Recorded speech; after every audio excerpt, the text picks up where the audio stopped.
Welcome to the Quantum Revenue Expansion Podcast. My name is Ursula, and I'm a sales expert, strategic business coach, and USA Today bestselling author.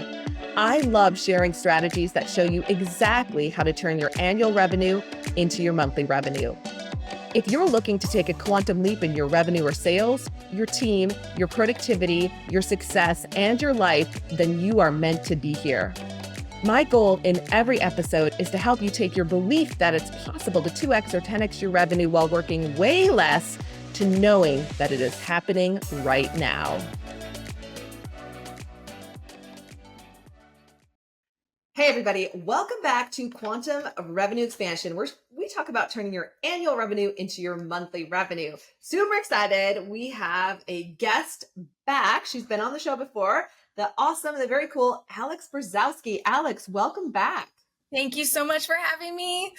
I'm so excited today for a lot of reasons. I love you, Alex, and I love what we're going to talk about, which is simplifying and streamlining your business. And I think this is an area that we can have a lot of shame around. We can get really stuck. It can prevent us from growing the business. And so we're going to unpack a lot of these pieces today. And that's what Alex does with her clients as well. So she's got some amazing tips and tricks and strategies for you. Before I tell you more about Alex, really quickly, if you haven't yet, you definitely want to download the Belief Zone Masterclass. It's our free gift for you. It's in the show notes. And the Masterclass really helps you get super clear on your quantum revenue container, like your next level in your business. And then those kind of like limiting beliefs that might be getting in your way or stopping you from getting to that next level and what you can do to release and shift them. I take you through a very specialized NLP process that helps you do that. So if you haven't grabbed that yet, definitely do that. It's in the show notes. All right, let me tell you about Alex. She's a digital organizer, a productivity specialist, and we all need more of that, and founder of Be Organizing. Her team of professional digital organizers and productivity specialists have reduced stress, saved time, and given hundreds of businesses and individuals across the country the peace of mind knowing exactly where their files, photos, emails, notes, tasks, projects, contacts, schedules, calendars, and passwords are, and how to quickly access those. Wouldn't we all want more of that? So Alex, welcome back. Let's start at the beginning. Tell us a little bit about your story. What brought you to the organizing world? And then what inspired you to do the crazy thing of starting your own business called Be Organizing? Yes. Thank you again. So back when I graduated, back before I graduated college, I always wanted to study criminology and sociology. So that's what I graduated in. And I loved legal stuff. I still do. And it's my guilty pleasure. All those documentary, series, the crime docs, I am one of those. From that, I worked at the prosecutor's office, and then I moved out to San Diego after graduating, and I got a job at a bankruptcy law firm. And at that law firm, I became a paralegal, and I was managing a team of other legal assistants beneath me, and I managed them. Part of your team, yes. Part of the team, and I and what was really cool about this law firm, it was huge. This was 2008. So right when the financial crisis was going on, the mortgage, all that, we know what happened. Yes. When that was going on, they were booming. And this firm was 100% paperless. So Wow. we had systems and processes for everything. So I really got to see that. And I didn't even process what that really meant at that time, but I just utilized it. We had a system for everything, a file naming convention for everything, our CRM or this or that, literally everything down to your email. We had processes. So then I was working there for about a year, and I got a call from one of the companies that I interviewed for that couldn't hire me at the time that I was originally applying. And he was like, "Hey, I have this job opening. Would you want to work with me?" And it was the best call I ever got, because at the time I was looking for some change. And, but I wasn't actively looking. So he just called out of the blue, and it was a smaller law firm, and it was practicing, it was about 5 attorneys, I want to say at the time. It was 4 or 5. And it was family law, wills, trust, probate, estate administration, conservatorships. That's one bucket, everything in the probate court. And then business law and civil litigation and then some personal injury stuff. Mm-hmm. So I was the one paralegal for those attorneys. Wow. And so I really got to experience, and oh, by the way, this much, much, much smaller of law firm, also 100% paperless. So Wow. that was, again, like to this day, there's still law firms that are not. Yeah. So it's really rare, especially for that time.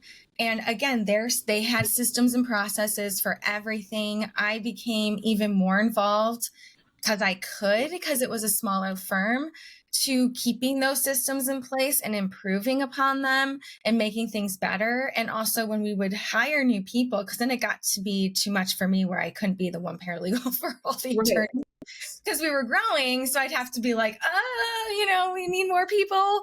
I can't keep up with it all. And so they would hire, and part of the training was teaching them this system and keeping up with it. And I would be like, hey, you got to keep up with it. So I got that. And then there's the other side of it, which is working with the clients.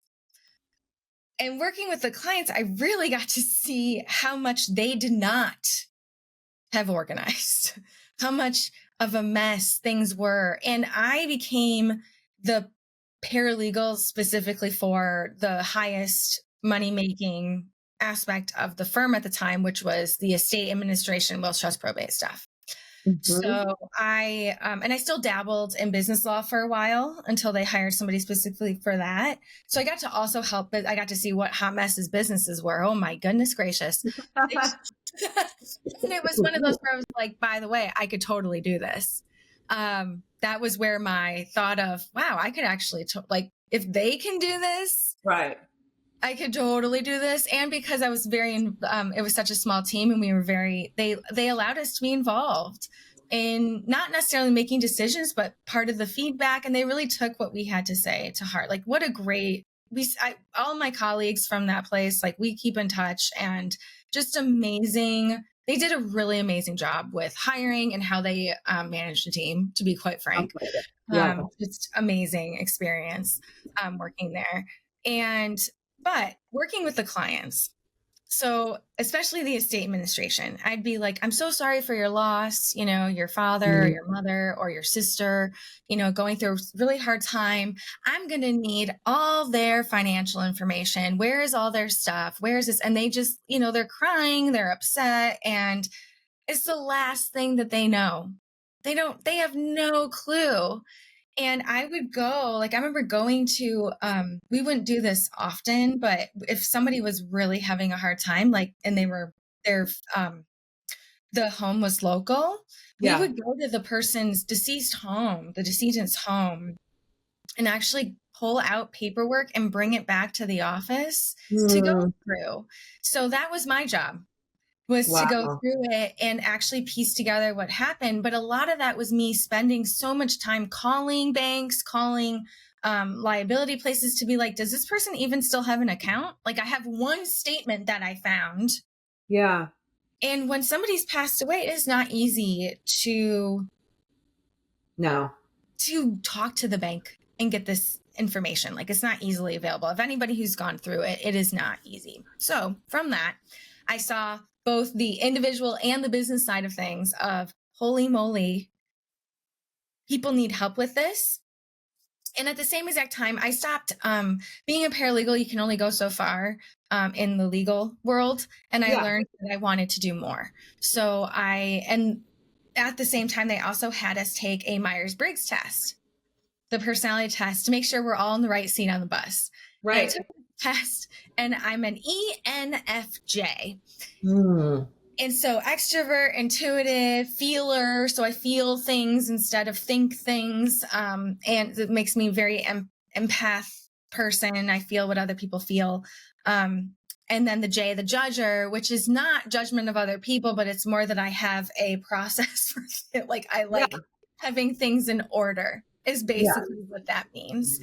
And seeing all that, I was like, man, I could totally do something like this. And wouldn't that be awesome in the space of digital space? Yeah. And this was 2012 that I was really trying to figure this out. I was still working there. I still had a year contract left with them. So I wasn't planning on leaving out of the blue. But I had this whole, okay, I'm going to leave in 2013. some time. Yeah. And what am I going to do? What do I want to do? So I learned that I can do this for a business idea. And at the time when I was doing market research, there was more people buying physical organizing at the time. People didn't know what digital organizing was and what that entailed, and were not searching for it. So hence why I did the physical organizing for years up until COVID. Right. Yeah. Yes, you So we did. did both. So we were doing both.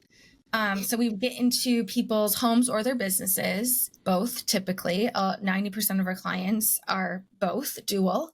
We work in both their business world and in their personal. It turns into, we just become this resource for them. It just continues. And that's how I did it. I would get into their home first or to their business office first, and then sell up from there. So that's what I did. And then COVID hit, and it was like, oh my goodness, we can finally just focus on digital and email and files and vote. Like, oh my gosh, this is so exciting. And we made the jump, and we cut our clientele by a significant amount. We basically had to restart all of our marketing because everything that we were marketing was for the physical, because that's where the intent was at that for many years. So that then brings us here today, where now we have a team of we have 3 organizers. We're hiring a 4th right now. We want to hire 5 or 2, another one after this one. So two by the end of this year. And then I have team outside of that. So there's 6 of us on our little team now, and continuing to grow. And we don't live anywhere near each other. We're all based in the US. Well, one of them is traveling right now in Japan, but she has another job that takes her there. But a contract situation, and she can work still with clients easily from wherever she is. We work 100% remote. And yeah, it's amazing. And there's such a need now more than ever, and I think it's not even, there was always the need. It's just people are aware of the need more. Yeah. They're getting more aware. Why do you think that is? I think because we're tied. We've learned through COVID the tie and the importance of having your digital space available and being on it. And so instead of even like, we're even talking, I went to a conference recently, and in this, there was one of the classes that they had there, whatever you call breakthrough sessions, whatever. This one of the sessions, there you go, that they had, it was all about networking. And she said, do not meet with somebody in person unless you know it's worth it. Like, she's even saying meet on Zoom. Yeah. Like, schedule something right then and there with them with your phone when you meet with them. Like, that was her tip, right? So it was already utilizing your digital tools to meet with this person, and don't even meet with them in person unless you know it's worth it. Sure. Smart. Like, yeah. Like, only meet with them for 30 minutes instead of going in person and meeting with them for an hour plus. Because our time is so valuable. And she's so right. So living in this digital, I mean, that's where COVID, there was the upside and the downside of COVID, right? And for you in your world, and we became more of a digital world than we've ever been before, which has been great for you and your ability to help your clients. And so you've been in business for X amount of years now. You've been on this journey. I mean, how much has your business evolved, changed? How is it different today, Alex, than it was when you first launched? Other than we know you were in person with people then, now it's all digital. What else has shifted? I would say the shifts in me, me becoming that has been the biggest thing. So when I first started the company, let me take that back. I did not want to give myself a job. Yeah. And that is exactly what I did, because I felt like I had to. I felt like I had to wear all the hats in the business. We talk about this a lot with, especially women have this you know, like when a man, not all men, but like there's a difference between being like, I'm going to go out there and get a loan and hire people and do this. And I know it's just going to work out versus I'm like, I don't know if this is going to work out. I'm scared to get a loan. I'm scared to ask for money. I don't want more debt. Da, da, da. You know, those were all my thoughts in it. So therefore, what did I do? I cried a lot because I was exhausted. I was miserable for many years, many years. And I also had to let go of relationships. Like I remember, Ursula, when you and I met, it was right after I left my 11 and a half year olds, not 11 and a half year old, 11 and a half year relationship with my boyfriend. And we, you know, it was basically like we were married, but we weren't. And that was a big deal. Like, so I was just, so that letting go of that was a big thing that I then had to learn how to make decisions without going to him for advice, because he was really good at it. Like, not gonna lie, that was his forte. He was really good at that stuff and he got it. And I had to finally make decisions without him. Yeah. And, you know, make big decisions where I didn't have somebody to talk to about it. And you became the CEO. You became the CEO of everything. So that was a huge thing. That was a huge shift. And then again, when I hired people, when I was like, okay, I'm sick of this, raising my hand, I'm sick of being exhausted. I'm sick of leaving at 8 a.m., not getting home until 10 o'clock at night. Cause I was going from person to person's home. I go to like 3 homes in a day and they would live, you know, an hour apart. Ugh, and then I remember that. Yeah. In California, that's like 16 hours on the road. Yes. No, I'm kidding. Like, but 3-4 hours. I was gonna say it was about 3 to 4 hours a day and driving.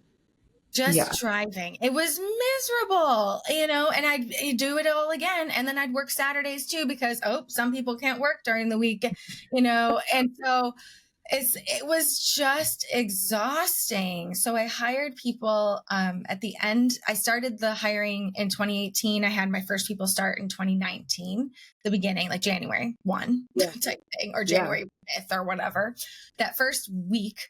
And then I just continued to hire. And then we had the shift of COVID and making that hard decision to then be 100% remote and no longer offer in person at all. Because we also had digital clients that we were going to their homes.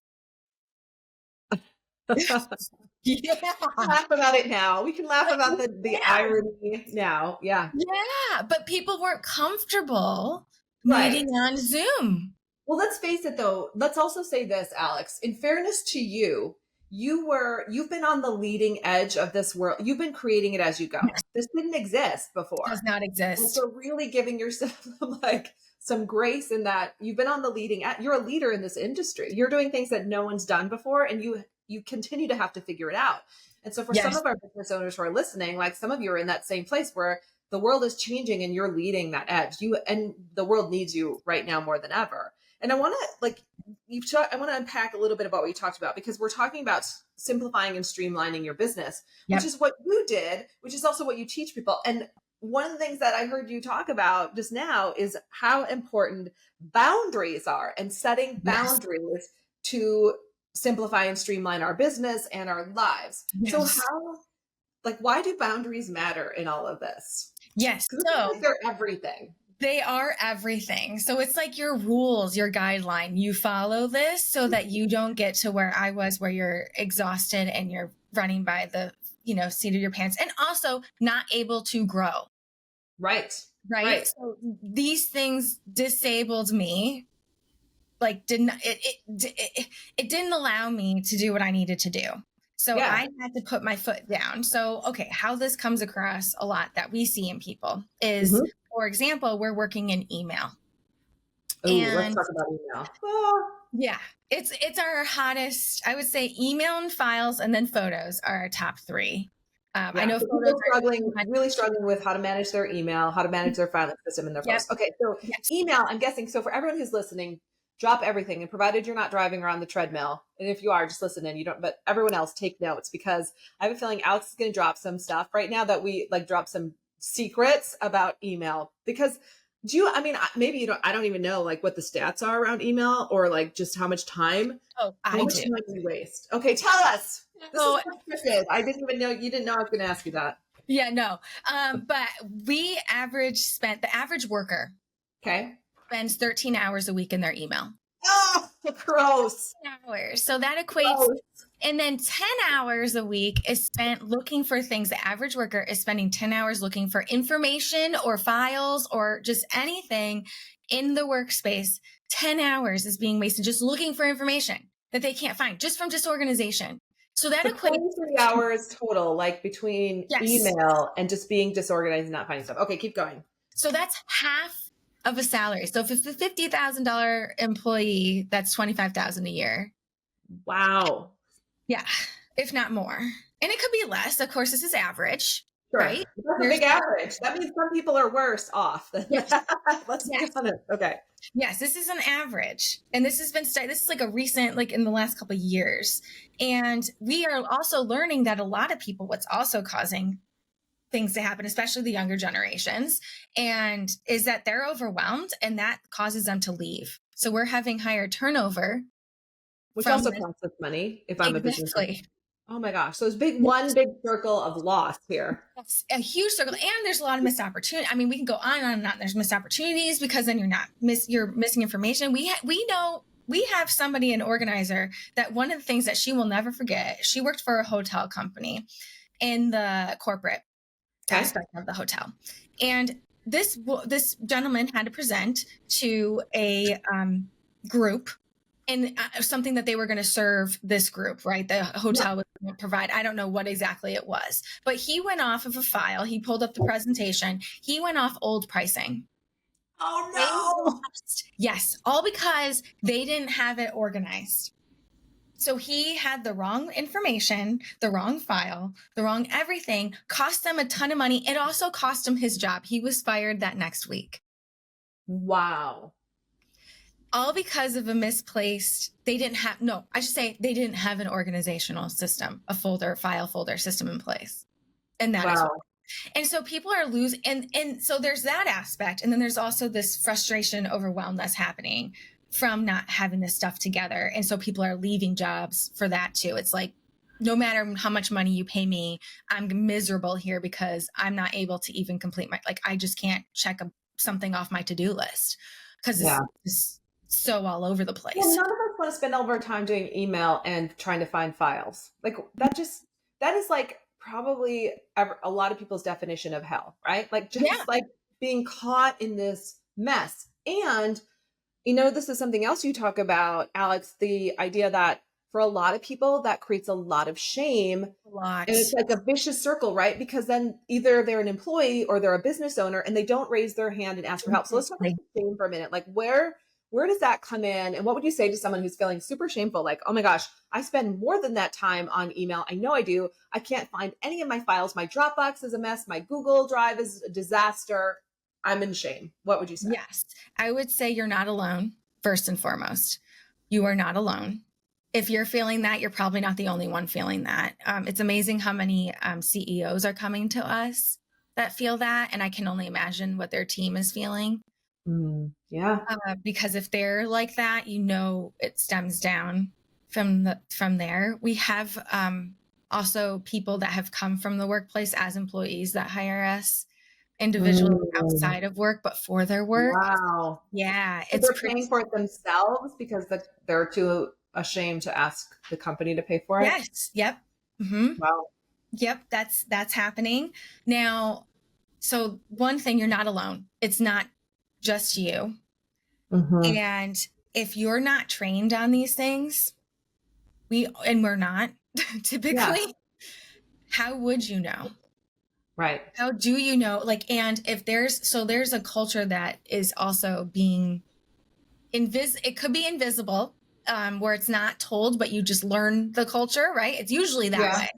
And there's a culture being set sometimes in leadership, that's really not your fault either. And are just handed this and not given the tools to know what to do when these things happen, especially when it comes to email and communication in general. Communication in general is where email is a communication tool. And so people forget that. And it's not a conversation. It's not something that, it's not a to-do list. That's where I use mine sometimes. Yep, I have shame in that. Like, don't get me started. But when you have 16 emails that go back and forth, I mean, yes. Oh gosh, I could go off on that. So keep going. Yes. I mean, what do you wish people knew about email? Like, what is it like that you work with your clients, or you wish they knew, or just? Yeah, the mindset. It's all mindset. They want to see a clear inbox, but what it comes down to is setting expectations for others, for your clients, for your workers. And I know that some people cannot control this because they are not the top. They're not in leadership roles. Sure. Right. But if you are, oh my gosh, do yourself a favor and do this for you and disseminate for your team to create that culture, because and create across the board for your clients as well, like what the client expectation is. Like, for example, internally at I'm just going to use us because I have a NDA with other people. So like I can use examples, but it's very broad. So we have a rule where it's like, okay, respond within 24 hours to any client email and internal emails, but not over the weekend. That's not expected. So our client, and also if you're going to respond, don't respond out of office hours. Schedule sends. If you're working at a weird hour, schedule send it at a different time. So there's options in there, like Gmail has Boomerang, and you can schedule to send it like at a specific time and day. Yes. So if you're working over the weekend and doing it internally with your team too, or having that conversation, because if you are sending an email at that time, you're setting this expectation that you want that immediate response and that they should be working on the weekend as well. Right. Right. You don't want to set that expectation because it's just not, it's not fair. And it's also like, you want them to be happy and not feel this need to constantly be tied to their email. Because that's why people feel this need to be on, like, it could just be sitting up on their desktop in the background constantly. They never close it. And then let's add Slack or Teams where people are chatting back and forth in the mix as well in the background too. So not only do you have your email up, you also have this other communication tool this chat thing going on. Yeah. How do you feel about the chat thing? Like, is that not something you recommend for clients, or is this just a proper way to use it versus how people? Proper way to use it. And we have a whole system, like we actually go more into that in certain programs that we have. Because it's like deciphering when to send an email, when to actually do a chat, and when to actually have a meeting or pick up the phone. Right? There's all these different avenues to get across information. And so going to email should be for sending information, like actual files over that you are sharing with somebody, like maybe it's a client, sending just basic information, getting updates, stuff like that. Quick little follow throughs, like, hey, I'm going to be running late. Of course, use Slack or something, or pick up the phone and text them real quick. Like that makes way more sense than sending an email and bogging somebody down with their email. And then there's also systems in place that we can discuss, which is using the subject line to communicate everything you need to know in an email. So what type of information is in it, what the subject is, and then how to respond if a response is even needed. So we use this internally. There's a whole book about this called The Hamster Revolution. And we put this in place for people if they can, and it makes sense for them. But like just even putting there's 3 initials at the end of an email subject line that can change your world. And it's RRA, response requested all, RRS, response requested sender only. So don't reply all. NRR, no response requested at all. So don't respond. Don't thank me. Don't say got it. Do not just end it there. And then there's another one. The last one is EOM, end of message, meaning everything you need to know is in the subject line. Oh, wow. So like Yeah. confirming, meeting, da da da da da. EOM. Yeah. You don't even have to open the email. Right. You can That's so good.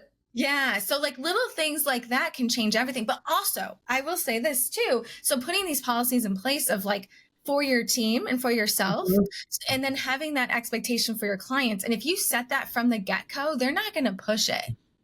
Yeah. Might at first. It's kind of like a kid, right? They might at first, but as soon as you start following it, they're not going to. We had a gentleman who works, he's a financial planner, and he wanted to set a boundary with his clients because he said, look, they could be reaching out to somebody in my office and get this information way quicker, like than from me. And my time should be spent on meeting with them for more important strategy, not on getting this information to them. Like this is not only is it wasting my time, it's also they're spending more time not getting information that they need quicker. Like they could be getting a faster response. So we decided to put up a automatic out of office all the time that says, hey, thanks for your message. He's not saying he's out of the office, but he's providing expectation. What to do. Yeah. Yes. He's giving guidance in his email saying, hey, if you have a question about this, please schedule this. If you need X, Y, and Z, please reach out to so-and-so. They'll get it to you way faster than I will. And so if you're sending this, and you're asking for this, I'm not going to get it back to you. Yeah. Beautiful. You need to reach out to this person. Like using the out of office to redirect people, I think is super powerful. Yes. We do that well when we're out of the office, but at some point I've thought about that. Like that just needs to be. So that's brilliant. Okay. One last question, and then I want to honor your time because we're out of time. How do you feel about white space in the inbox? A requirement or not? Ready, go. It's a personal preference. I don't think it's a required thing. Okay. So I would never force something that works for somebody. Everybody's different. Yeah. So something that works, this is why we're in business. One of the reasons is AI will never be able to handle this, which is what works for somebody isn't necessarily going to work for you. Beautiful. And so it's customized to what is going to work for you. What are you comfortable with? I'm somebody that I don't like beyond 20 in my email inbox. That drives me nuts. I'm a white space person, little OCD, but my husband could have 10,000 messages and he's in the IT world and can go on with his day and it's not a thing. Exactly. So I think that personal preferences. We have clients that are like that will be like, well, that's fine. Like I will, that doesn't bother me, but I just want something moving forward, and I can search. Like there's people who are totally fine with that, and we're not going to push them on that. Only if it's driving them nuts and it's costing them time and money and energy and being able to grow and support a team. Because then we haven't even talked about files, like having a folder structure and file naming and all that. Like that, as long as you're okay and as long as it's not preventing you and your team and your clients from excelling, then fair enough. Yeah. But if it is costing that, then we need to have a conversation and talk about routines and habits and changing those. Yeah, beautiful. As well. We'll have to have you back to talk about files. I feel like these are such deep conversations. We could spend hours on them. And I know we don't value your time. We want to make sure we respect your time as well. I know you have 2 things for our listeners that you'd love to tell them about. So what do you have for them? Yeah. So if you're interested and you want to just get started working with us, we have a free consultation that we offer, and that will be, I'm assuming, in the show notes, right? In the show notes, yeah. Perfect. So the link to do that will be there. You can also just go to our website if you want directly, beorganizing.com. And then Alex, really quickly, sorry, like who would know, like what kind of problem would I be having as a business owner where I might want to have the free consult? So you're overwhelmed, you're stressed, you don't know where to start, you're stuck, you feel alone, you are ready for a change and you're ready to do something about it, and you want that support and guidance and actually get it done. We help you get it done. Like we actually do the organizing either with you, for you, or guide you. We work in 3 different capacities. So we literally have, like, I have clients that we work with on a monthly or quarterly basis at this point, where we're part of their system and we are that support for them so that nothing falls through the cracks. So if you don't want things, if you want to be prepared and be beyond, like, just not even just beyond, but just get to that level where you're comfortable, where you feel like you're on top of things then and not letting things fall through and want control over the chaos and ready for it, schedule a consult. Perfect. We have different options. It doesn't even have to be we have so many different options of working with people at this point in time. So schedule that consult. The other one, if you're not ready and you just want some basic help, like, hey, where can I get started? What areas, what should I focus on, and what kind of direct me? We have what's called the digital declutter calendar. And it's a calendar and checklist to work on certain areas of your digital space to clear it out. So we kind of give you those tips and tools or just kind of guide you on, hey, spend so much a minute a day to organize this right now.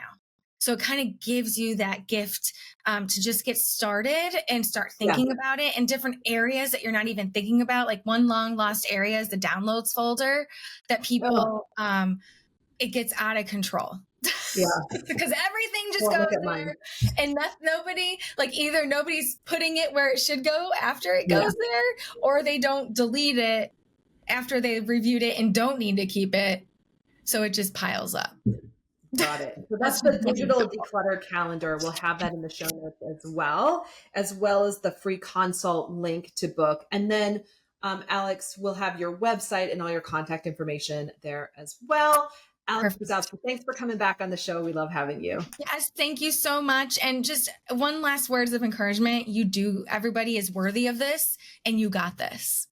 Yes. Amen to that. All right, everybody. Hopefully you got tons of value from this conversation again today. And as we promised you, we're coming to you every single week this year. So we want to be hanging out with you and giving you that support you need. If there's anything we can do for you, you can email us at contact@ursulainc.co. That's it for this week, everybody. Make this your most profitable month yet. See you soon. Thank you so much for tuning into today's episode. If you loved what you heard, be sure to leave a review on iTunes so I know what you like and can create content that guides you to up-level your business even more. If you want more strategic business tips, follow me on social media. You'll find me on Instagram, Facebook, TikTok, YouTube, and LinkedIn, and you can visit my website at www.ursulainc.co. I love being on this journey with you and can't wait to connect with you on the next episode. In the meantime, make this your most epic month yet.